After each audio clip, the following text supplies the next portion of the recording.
Oh, yeah. Welcome back to the highway with Kyle Shutt. I am sweating my ass off. It is so hot in Texas. Fuck me running. I have got a treat for you this week. I've got a treat for you every week. I am so good to you people. Seriously, though, we got David Rodriguez on the program this week. I met him singing for the Krum. He's also in Starving Wolves, the damn Casualties. He's working on his own TV show. He is the busiest man in rock and roll. He's also one of my best friends. And let me tell you, we're going to get to the bottom of it. As always, if you like what you hear on the program, ring that bell, click that subscribe button, shave your hair into a mohawk, put on some spikes. You do whatever you got to do to make sure you don't miss a single episode. And if you want to go one step further, you can find us at patreon.com/thehighway. For a few bucks a month, you can help keep these wheels rolling and keep these interviews coming in, because it sure is a lot of fun. Over at Patreon, you can get some rad perks like a monthly guitar lesson from me, some rad merchandise if you want to wear me home. You can even get a shout out on the program like Mr. Cole Trickle, you know who you are, Mr. Matt Mosley, Mr. Tim Fay. I love all y'all so much. We also have to give a big shout out to our amazing sponsor, Heil Sound, because if you like the way I sound, it's because there's a Heil in front of me.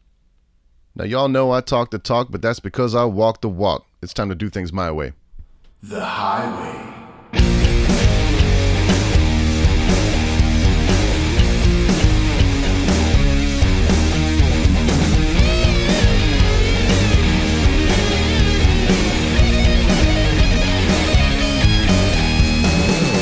David Rodriguez, everybody. What's going on? What up, girl?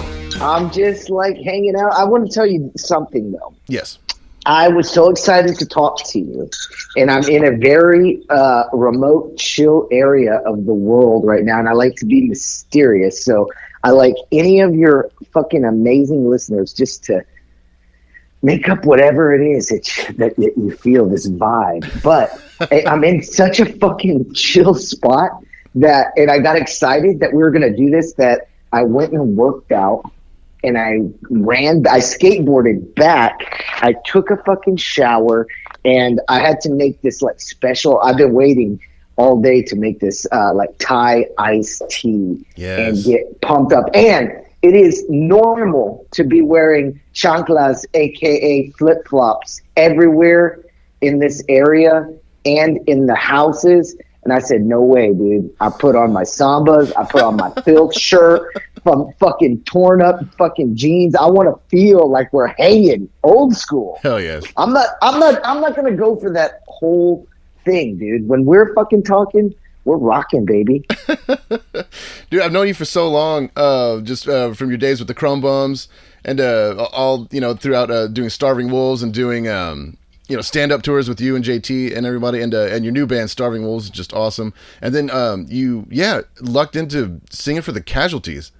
How wild is that? Dude, it is fucking it's a trip, and it's also not really too much of a trip. Like, if you know us, if you become, what's funny, you become so fucking in touch with your audience that over the years, like, dude, you too, you've been playing for so long. Don't you feel like you know your audience?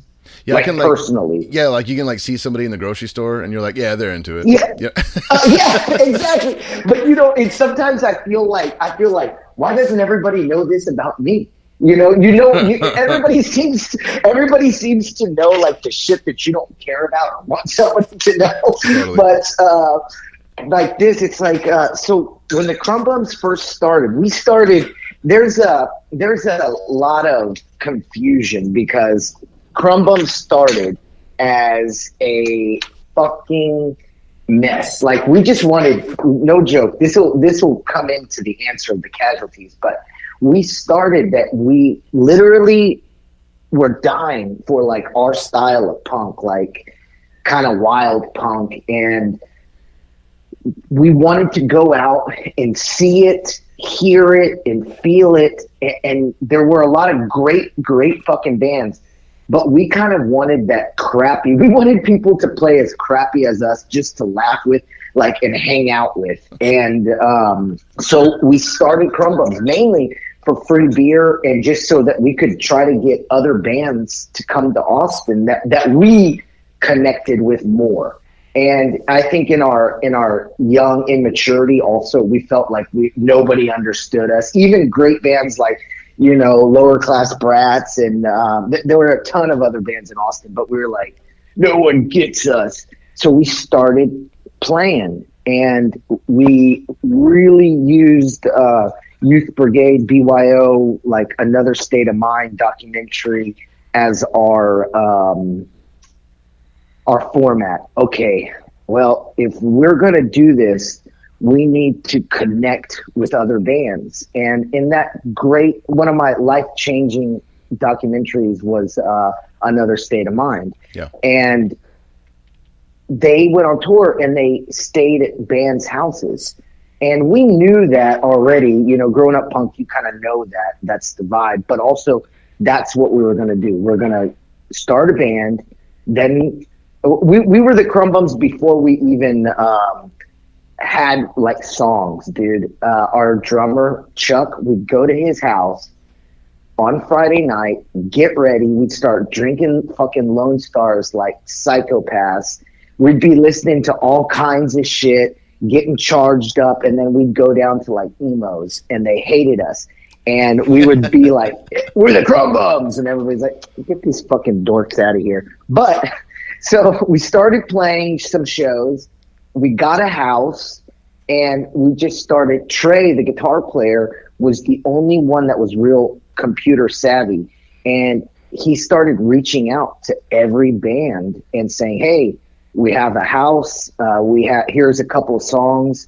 If you need a place to stay with us. We'll take care of you. And we had two options. We can make spaghetti, watch La Bamba, do laundry, and make like a big pallet, like, fort in the living room for everybody, and just laugh, smoke weed, and get drunk and do whatever, just the house. Or we can have a rager. And most people wanted the rager. And right. So I was at a few of those. I can tell you, yeah, he had some great parties back then. Dude, they were the fucking best. I still like lament deeply over that time. But through that, we met the Casualties, and they toured so much back then that they were at our house like 3 or 4 times a year. So we became really good friends, and as Krum Bums started to learn how to play their instruments and get a little bit better, we started going out on tour with them, and that created this bond, like a family bond. And when you know this as you get older, and especially I'm a music dude like you, so if there's people out there that are like, oh, I get only music people can have that vibe, no. But in our conversation, when you create a bond that's so heavy, like family, it's like it's almost stronger than blood. You know what I mean? Totally. Because you had to work so hard for it, and we created this great bond with the Casualties, and we went on tour all over the U.S. with them, all over Europe with them, into Mexico and Canada, and we became like family. We would call on holidays, knew some of their parents, and it just became this great bond. And oh my God, what an amazing thing to think about just now. Yesterday was my 4-year anniversary that we Facebook became a band together. Yeah. So anyways, that very extended long conversation is just, it's not that, it's really not that, it's not as odd as it seems. From an outsider point of view, it might be odd, but we became so close as friends. We never, ever, ever spoke about me playing with them or even doing a song. Like, I never sang like, On the Front Line or any Punk Rock Love ever. And sometimes, you know what's funny? I used to think about, as much as I toured with them, I go, I never once jumped up on stage and sang a song with them or anything. And about 6 years ago, the drummer Meggers wanted a change from New York, and he moved to Austin. And when the split up and the Casualties happened, Meggers wrote me this message and said, "Hey, motherfucker, you better learn some goddamn songs." And they were playing a show like 4 days later in Tulsa, Oklahoma, for a festival called Fuck You, We Rule. And I learned a set and played with them just for shits and giggles to keep things rolling. And here we are 4 years later, dude. That's incredible, man. I love it. I still haven't seen it with them yet. You know, it's I've seen Starving Wolves and Krum Bums 1,000 times, but yeah, I'm really looking forward to seeing you with the Casualties.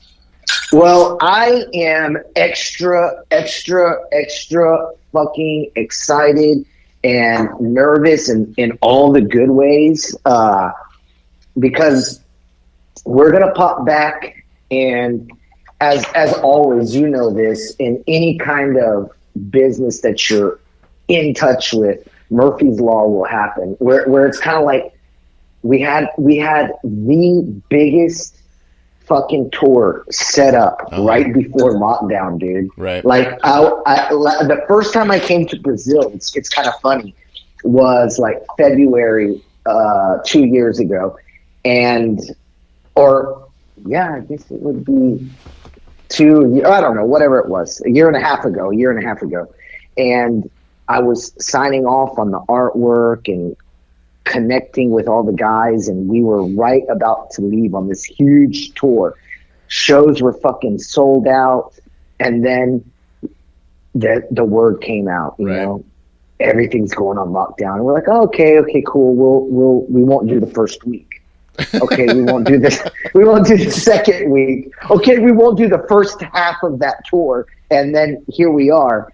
And so it's coming back semi-slow, but you know this, it's going to pop back so fucking hard in the next year. I can already feel it. You know what I mean? Like, just the buzz just on, you know, people commenting and shit like that. And the few shows that I have seen in Austin already, people are going to lose their goddamn minds once, like, we hit the road. It's going to be fucking nuts, man. Well, I need to hear about you. So I see you guys are going back out on tour. The Sword. Absolutely, yeah. We're getting the band back together. Primus called us up and wanted us to open their Rush tribute tour. So yeah, we're doing it, man. It's happening in September. You can't take it back, dude. No, you cannot. And I've always said this, and I am going to hold true to it, that as long as I'm not going as well, I want to fly out or drive out, maybe fly one way, rent a car, but I want to go in like a not big city, like somewhere y'all are playing that's not like Chicago or New York or LA, you know. I want to just drive and see a couple of shows, and I'm so stoked. Hell yeah, man! Some of my favorite places to play are like some of those like smaller towns like Columbia, Missouri. Or like Oklahoma City or Tulsa or something like that, just like where people just get rowdy as hell, man. They love it, and we love it. We need it. And I saw on a Mr. Bungle chat, like just people talking about this tour meeting up with Mr. Bungle. I hope so. I can tell you right now that that is just a rumor, but I hope that it's true. If anybody out there is listening, put us on that Bungle show. Yeah, I would love to. Have you listened to much of the new record yet? I have. Yeah, the new one with Scott Ian. Yeah, it's like totally thrashed out and just like crazy. I love Bungle anyway, like all their iterations and stuff. I think Disco Volante might be my favorite one, but yeah, that band is incredible. They are, and you know what is great, and we've talked about this, like the Mike Patton thing, but he's one of those people where he's like one of the only people, and from a very young age, I watched the way that this happened, where he does not apologize for the way he does things. He's not very like out there spoken, you know, like there's very little that people know if you don't really follow him. But what I think is so cool is that, you know, the Mr. Bungle albums are so odd and different, and people got really mad at them because you're not playing the Mr. Bungle that I want to hear, or that's not socially acceptable right now for how I vibe. And they just do whatever the fuck they want. Like, this new Mr. Bungle record is just them redoing their demo, I think, right? Something, I didn't read the whole story, but it was, with like fucking Lombardo. Who else? Yes. I mean, everybody. It was just a fucking insane lineup. But I think it's their first demo that they ever released before Mr. Bungle Crazy. Came out in like 80 whatever, and they just redid it. So I think that that's so fucking cool. That's right. You have actually a really interesting Mike Patton history, if you wouldn't mind sharing. From a young boy on up, like, this story blows my mind. If you wouldn't mind sharing. Yeah, you know what's really cool too is, like, there's a lot of influence of Mike Patton's vibe that I gravitated towards when I was young, and it's funny because I think people hardcore in my, like, punk world, excuse me, punk world wouldn't grab that, you know? Like, of course, it's like Colin from GBH and Waddy from Exploited, like, blew my fucking mind, and Glenn Danzig. But right in there would be, like, Mike Patton, because his vibe was so different and odd. And I just really gravitated to his live performance that I saw, like, you know, on TV. And you remember back in the day, like, it was a big thing to go to, like, hipster kind of, like, garage sale, like flea market type things, and you could get a VHS tape or a compact, you know, like just a tape, and listen to it. And I thought he was so wild that I really got into it. And when I was in 7th grade, I wrote to, like, Mr. Bungle management. I think there was, like, right when Mr. Bungle came out, I found the address, and it said, like, management. And I wrote to them, and I forget the name, this lady's name, let's say Laura. I wrote to Laura, and she wrote me right fucking back, dude, and she sent me a VHS tape of Travolta, the music video. And that music video maybe never played on MTV, maybe once or twice, you know? So I got this videotape, and it was the holy grail. It was like, you know, the one kid who has, like, a porno that he stole from his dad? That was this video, dude. I held onto it so tight. And she sent me, like, OU818 shirt, and which was, like, dude, it's such a nasty shirt. But it's basically all these drawn, like, it looks like a mess collage shirt, but it's like all these dicks jacking off and coming on other dicks. But it's so much that it just looks like lines all over the place. And I remember I thought it was so cool when I would wear that, like, in 7th grade, because nobody knew what it was. And she wrote me back and said, Mr. Bungle is playing at the Back Room. Now, it's 18 and up, and I was probably, like, I don't know, 11, 12 at the time. 12 probably. And she said, I will tell the band, you be outside somewhere from that club, and they'll be looking for you. And so me and my friend Michael Gavia, you always remember everybody's full name from back then. Mm-hmm. Michael Gavia and I went to the Back Room, and we hung out, and Mike Patton came out, and the rest of the band, and everybody was real wild, and I'm sure I embarrassed myself in some way. You know, we were just little kids. So we stood there almost the whole night, and we listened to Mr. Bungle play they left the back door a little bit open so we could watch. And so sick.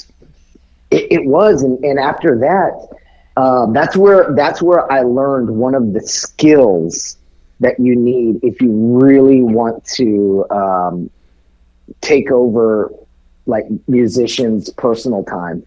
I learned how to get into the backstage. The next time Faith No More came through, I had photos of when we hung out before, and I went to the backstage, and I was a little kid, and I showed the big security guy, hey, this is me, and he told me to come back, and there was no computers back then. Totally. So it was kind of like, this must be legit. So I talked my way into the backstage, hung out with him again, and I remember we exchanged T-shirts, and I was like just so tripped out to meet Billy, the bass player, and all those people. And so every time they came, I figured out a way to meet up with them. And this is the coolest story. I think I was 16 or 17. I had a car at the time, so maybe I was 17.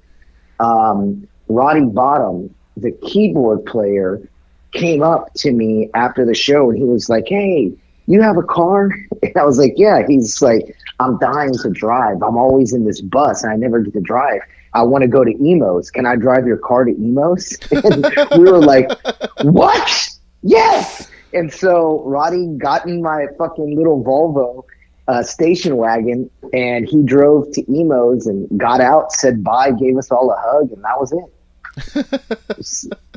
So it was very cool, dude. I think that was like the Angel Dust tour. Man, that's wild. Mm-hmm. But that's not the last time you talked to him about it, though, right? To Mike. Oh no. Okay. So there's another funny one. This might be something that I told you in the past. So Tomahawk came through, and there's always that idea where people will say, like, don't meet people that you kind of like are heroes to you as kids. You don't want to meet them.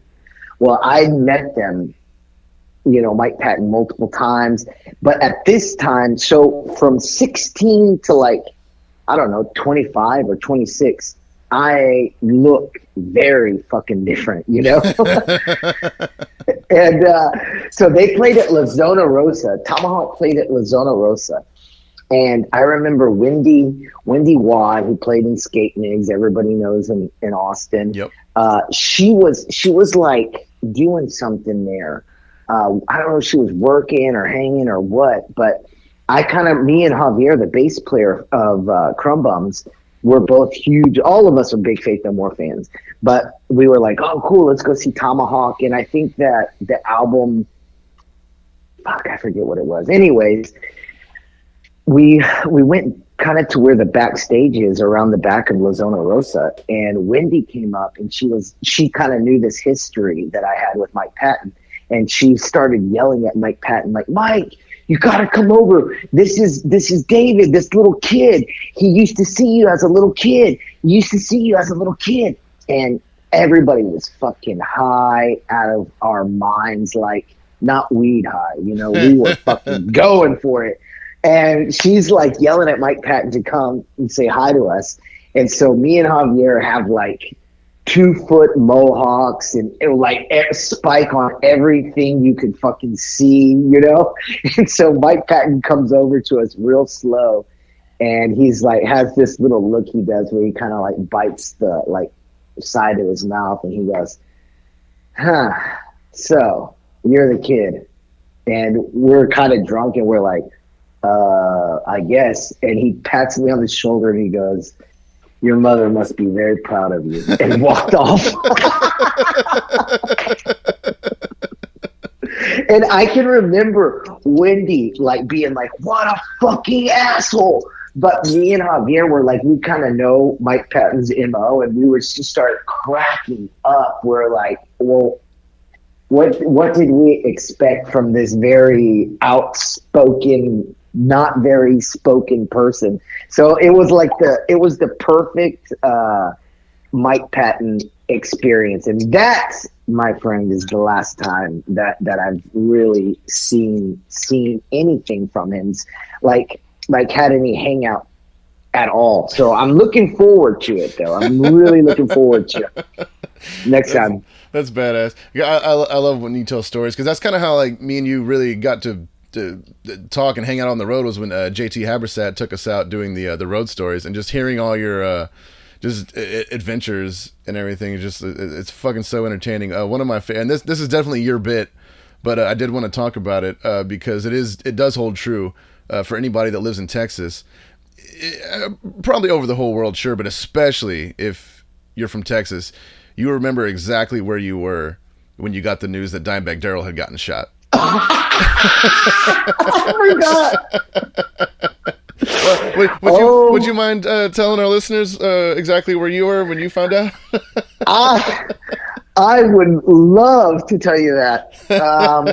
Now I'm going to give you the good but shorter version. I think Kyle and I, we like just laughed uncontrollably about this, but I was living at that Krum house, and dude, this was a hippie free love house with mohawks, you know, and there was a lot of parties and a lot of hanging out, and so one morning I woke up and something felt strange when I urinated that morning. And I don't know if you want this kind of detail, but I'll give some slightly Go for it, brother. too much detail. But normally it's just pee. But if brown mayonnaise is part of your morning story when you should be peeing, you need to call the RBJ clinic in Austin, and you need to do it fast. And I did, and I called that number, and I went to the doctor, and there was a little older lady, and cell phones were very new at this time, and I don't know if I was nervous or what my problem was. I had no cell phone etiquette. I don't think anybody knew what cell phone etiquette was, so I had the cell phone like in my pocket. And cell phone in my pocket, penis in this older woman's hand that I'm already embarrassed about that, you know, and my phone is just ringing, and I'm like, she's looking at me because I think even the ringer was on, and I'm like, I don't know what to do. It could be my work or my mom. My mom's been kind of sick recently, and she said, "Well, take it." She tells me to take the call with my penis in her hand. And as she does that, my friend at work goes, "Dude, oh my God, did you hear the news?" And I was like, "Oh no, what is it?" And I'm like, I'm doing the, like, you know, where you touch your finger to your lips, like, shh, and also hold on. Like, I almost wanted to touch my finger to my lips and then to her lips, like, hold on. And he's like, "Dimebag Darrell's dead," and I was like, "What?" But at the same time, I'm distraught by the penis thing too, and I'm like, "Oh, I gotta call you back." And she's like, "Is everything okay?" And I'm like, "Well, not really, but like Dimebag Darrell got killed last night," and so I found out that Dimebag Darrell died while I was at the RBJ clinic with my manhood in a much older woman's hand, checking me out. That's so much better than my story. Where were you? I used to be a production manager at a photocopy center in Austin called IT Copy, and that was, I was at work when I got the news on like MySpace or something like that. Yeah. Yeah.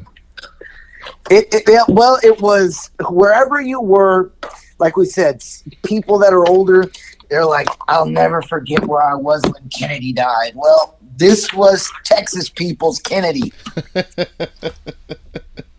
I feel bad laughing, but I know he would laugh too, so it's okay. He would actually be pissed if we didn't laugh. And I almost, you know what? I almost feel like the spirit of Dimebag made all that happen.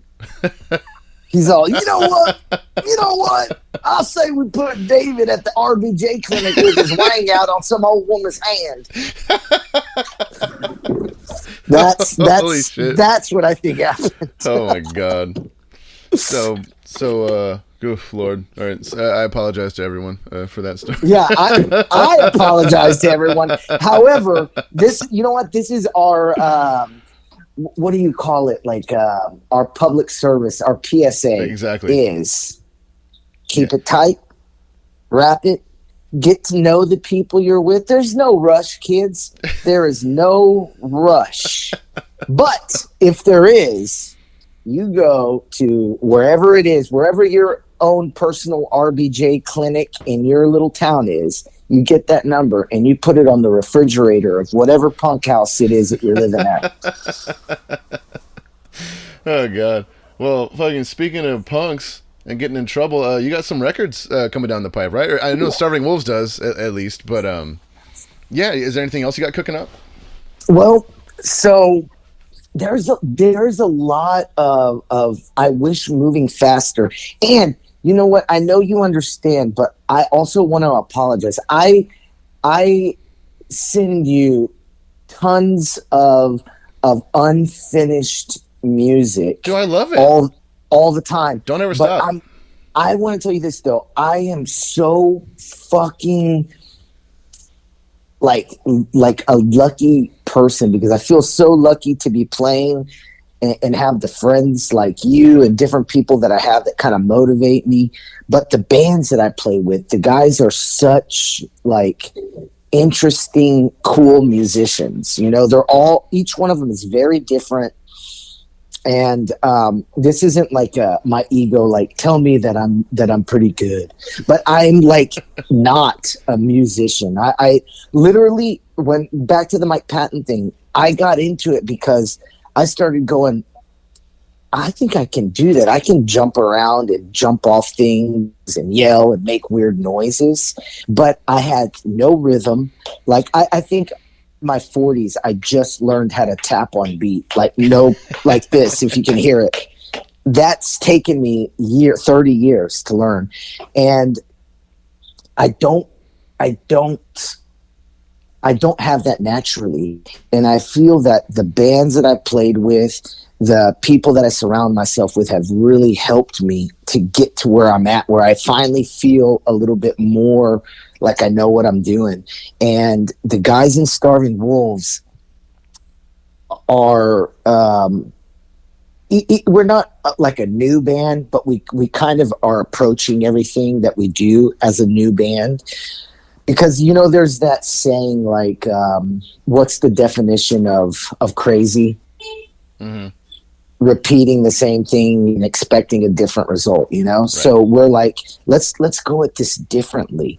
And this new record that we will eventually be putting out is way, way off the beaten path for us, which for me, I feel is extremely fucking like get out of jail free cards. You know, when like, you know, somebody puts out like, you know it and I know it. This is a fucking crappy shit attempt to put out like a popular record or like somebody does like a horrible country record or like a horrible reggae album and they're like, it's punk, bro. You're like, no, it's not.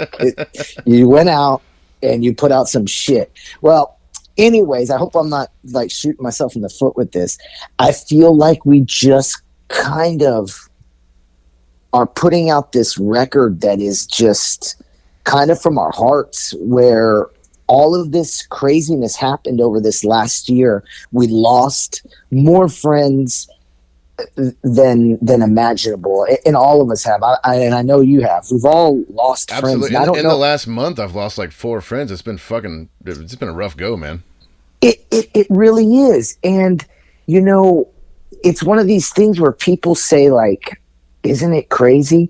It is crazy, but at the same time, it's not. This is a fucked up situation that you cannot normalize. It's a weird thing. And as human beings, you trap us in you know what? We're kind of like rats. You know, like you give a rat like Coke, it will like eat itself to death of Coke or whatever in a house. And but then also there's a group of us that also learned like, oh, let's not do that. So I understand with my fucking heart and soul, like there's a lot of us that are dealing with a lot of dark shit in normal life. But in normal life, we can go out to the bar, we can go out to the fucking skate park, we can go out to our friends' houses and meet up and kind of ease that depression and slow down some of that pain. Yeah. But you lock somebody up by themselves for a fucking year, Jesus. Like, to me, that was one of my things when this first happened. I just was like, this is not gonna be good. Like, I'll tell you this, if I hadn't like paused on my partying thing, I can almost tell you I believe that I would be, if not gone, very close to it. Yeah, I'm proud of you too, man, because cleaning up is not easy, and you've really stuck with it, you know. It's really, hats off, man. It's not, and you know what though, like I really think about a lot of our times when we'd hung out before I chilled, and then we really connected when I was learning. I was just grasping the chill, and we've hung out since I kind of really cut back on stuff. And I always like to talk about it like that. I think people get scared when they feel like it's this very quick thing. My life is going to change so fast. And it doesn't. You got to have good friends like you, because I was able to go hang out at the bar, not get treated like a fucking leper, and make my own, my own decisions. Like, you called and checked up on me multiple times, and also just said, hey, I just want to let you know, if you want to come and hang out with me, that's cool. And those are the things that fucking made my life not change, because making like maybe if you stop drinking, stop doing drugs, it's not so that your life can suck. It's so that your life, you can see if cleaning up helps your life. And I was able to have a fucking good, fun life, dude, because I had good friends that supported me without being fucking dickheads. And a lot of people don't have that. So that's where I'm kind of at. Like, I can vibe why people don't want to do it. And that goes back to like the Starving Wolves thing. We got a new record that we're cleaning up on, and I'm going to let this cat out of the bag. Not that it's some huge secret, but we recorded with Stuart Sykes, and this dude is just fucking amazing. Do you know Stuart? I know him very well. Stuart was actually the engineer on the Swords High Country, and I also made the Doom Side of the Moon project with him, as well as my solo album. So I know Stuart very, very well. I had no clue. Did you know I was working with Stuart? I did not know that. Did he do the newest EP, with ossuaries and shit like that on it? Yeah. Okay. No. So what I sent you was a very early. That's where I'm going back to our conversation. I wish I wouldn't have sent you that shit so early on, because those songs, those are the skeletons. And I just get so excited because you're up on a high pedestal for me of like information, and you just know your shit, dude. I appreciate that, man. Thank you. Yeah. And there's a few people that I do this to, and sometimes I feel bad because I'm like, why didn't you just wait till the shit sounded really like what I think is cool? So we got with Stuart, and what I loved about Stuart is that he came in and he looked at the bass and he looked at the drums and he started critiquing, his positive pushes on what it should be. And that blew my mind, because normally we have people and they only listen to the guitars, you know? Totally. And I think of the bass and the drums as like, the wheel or whatever you call it on a tank, or you know when Silver Surfer shoots out that shit that he surfs on, that's the fucking bass and drums, dude. And they need to be rolling smooth like that. And Stewart came in and he just started zoning in on that, and I was sold right then. Went to his studio, and the guy is just pro. Absolutely. And Yeah. For other people that don't know, he's done like so much shit. He did White Stripes, White Blood Cells. He's done like Cat Power. You know, The Greatest, like all legendary fucking albums. Like he Loretta Lynn. I was gonna say Jack Loretta White. Lynn. Yeah, that was just like he's a hard hitter for sure. He fucking is. He's fucking amazing, and we felt good when we were there. We didn't feel like we were getting rushed. We were getting pushed. I've had people record my vocals and be like, "Hell yeah, that was fucking great." And I purposely didn't say 2 or 3 words just to see what they would say. And, you know what I mean? They're like, "That was badass." And I'm like, "No, it fucking wasn't. It sucked. It wasn't, and it wasn't right. I sucked on purpose. You're not even listening." Exactly, dude. And it's crazy. You'll be paying people shitloads of money for them to do that. Yeah. And Stewart's just as smooth. He's like, "I think you got one more in you." After I'd already done like 50 of them, I think you got one more in you. And we rocked out, had a great time there.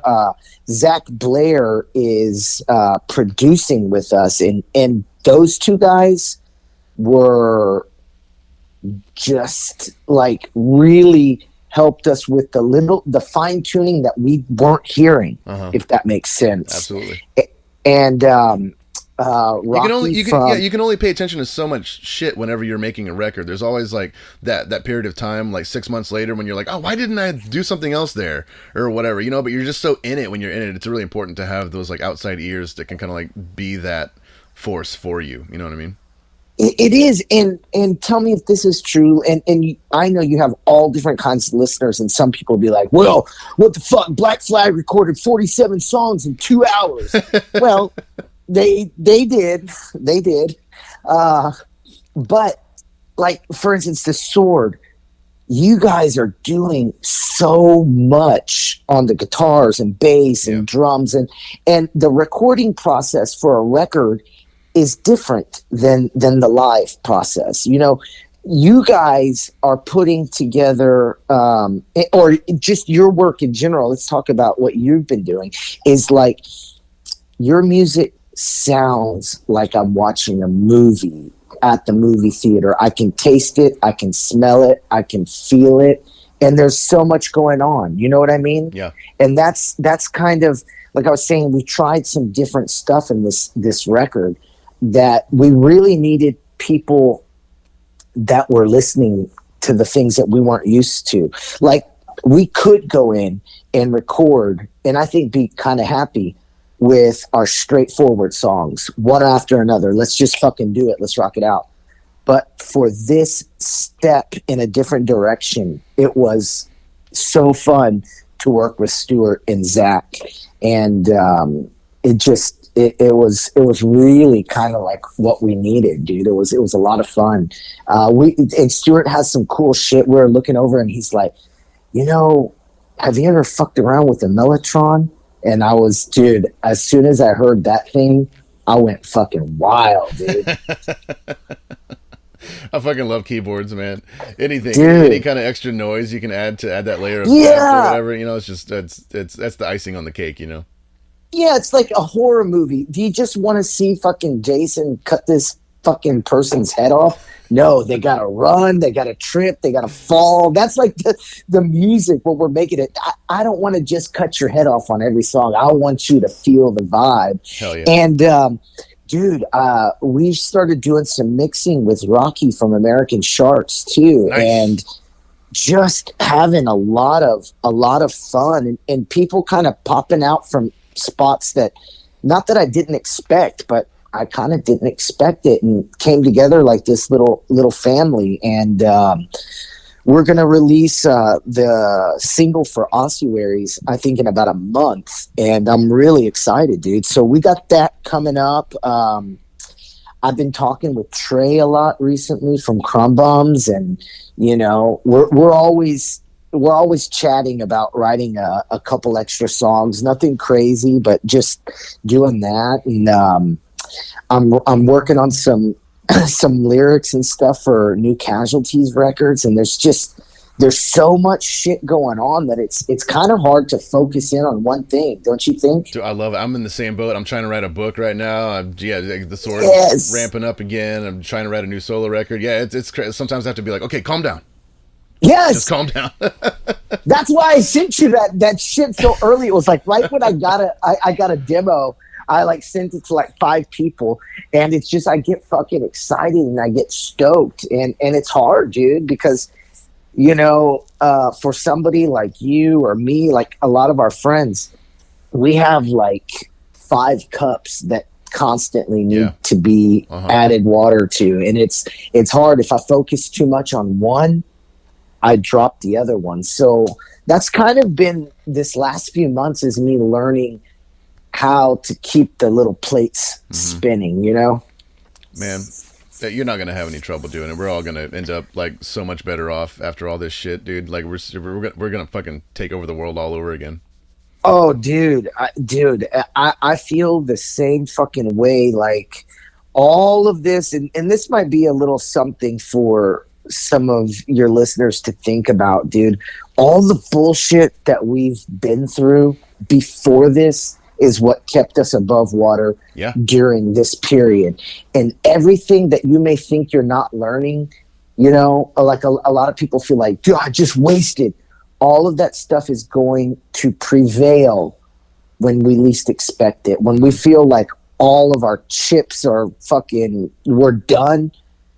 All of this bullshit that we've learned during this time is going to come back and save our asses again. This life is like a cycle of learning processes. You know what I mean? Yeah. I'm right there. Have you ever been playing? This is something cool. Like I was thinking about the other day. Like they say meditation is when you stop thinking. How many times have you been playing guitar at a show, packed, 10,000 plus people, and all of a sudden you realize that you're playing that you were just thinking about your cat, your dog, your little pinky toe. The socks don't feel good. I don't need to buy a new pair. Isn't that the fucking coolest fucking thing? That's what sometimes I catch myself like forgetting to breathe while I'm playing too. Like a minute or two will go by. I'm like, oh yeah, Jesus Christ, you know what I mean? It's not like it's not because I'm checked out or not because I'm bored or anything. It's just like that, like playing shows, like being on stage, just when all that noise is happening. That's my zen. That's when I really feel like when I'm, you know, fulfilling my purpose on this planet. You know? Exactly, dude. And that's what I was thinking about like the past couple of days, when some of us feel like everything is going to fall apart and we're not going to make it. That zen that you learned during this horrible last year is going to pop in, and we're going to make the right decisions. Oh, yeah. You know what I mean? Absolutely. And I think that there's some positives going to come out of this horrible shit. Mm-hmm. Damn it, David! I love you so much, man. Thanks so much for coming on the show, and just thank you. Yeah, dude. And I always ask my musician guests if there's a song they want to play. Do you have any new Starving Wolves? You said that Ossuaries is coming out in a month. Do you want me to wait until that comes out and put that on here, or do you want to play a Krum Bum song? Whatever you want, man. I would. You know, will I get in trouble if I just send you Ossuaries and we play it? No. Who's gonna what? Who's gonna? You know what? Yes, I will send you this song. When will this air? Whenever you want, man. I mean, I can wait until the song drops. That way we're, you know, right in that window, so like all the promos tight, or I can just drop it whenever. Like it's really, I'm not on a particular schedule. I run my own program, so I can do whatever I want. Exactly. And you know what? I say fuck it. Let's let me send you this, and then maybe we air this in like 3-4 weeks. Sounds great, man. Hell yeah. Well, dude, I have to tell you, I'm so stoked to talk to you. It's been forever, but it's the same. It feels like forever when I don't talk to you, and when I talk to you, it feels like I'm right, like I never left your side. God damn you. Same to you, bud. You my main damie, you know that, right? You know that, baby. You're my main man. All right, man, you take it easy down there, all right, brother? All right, brother. I'll talk to you soon. Yes, sir. Peace out. Later.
Thanks so much for tuning into The Highway this week. A big shout out to Reverend Guitars, Railhammer Pickups, and Earthquaker Devices. If you liked what you heard, you can follow where you can follow, subscribe where you can subscribe, and if you want to go one step further, you can support us on Patreon at The Highway with Kyle Shutt. For a few bucks a month, you can help us keep this party going, get early access to next week's episode, and even get yourself a shout out.